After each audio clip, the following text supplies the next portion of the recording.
Hi, my name is Brittany Gauthier, and I am a counselor and academic advisor here at TCC Chesapeake.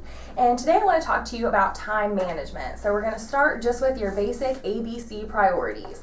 Your A priorities, top priorities. They're related to your lifetime goals, and it's why goal setting is so important.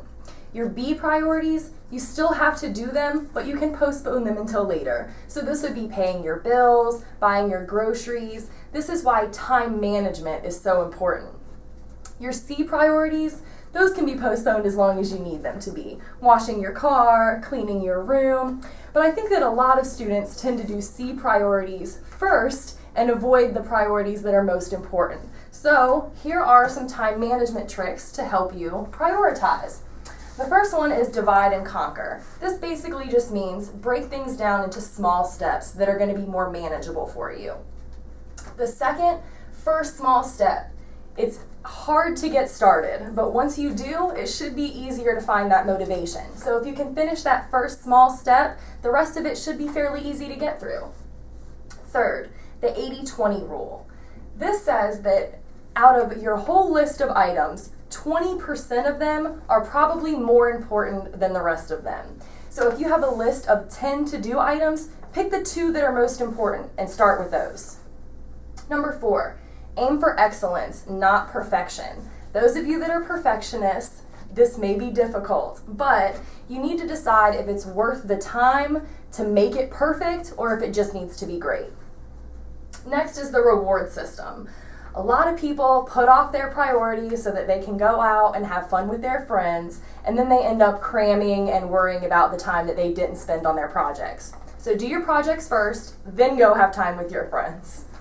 Next, take a break. If you're feeling overwhelmed, just put it aside for a minute and go back to it later. You'll feel much more comfortable with the material if you're not stressed out. And then finally, learn to say no.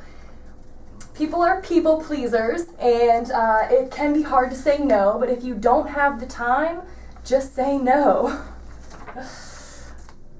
Okay, the last thing that I want to talk to you about is setting up your schedule with how many credits you want to be taking each semester.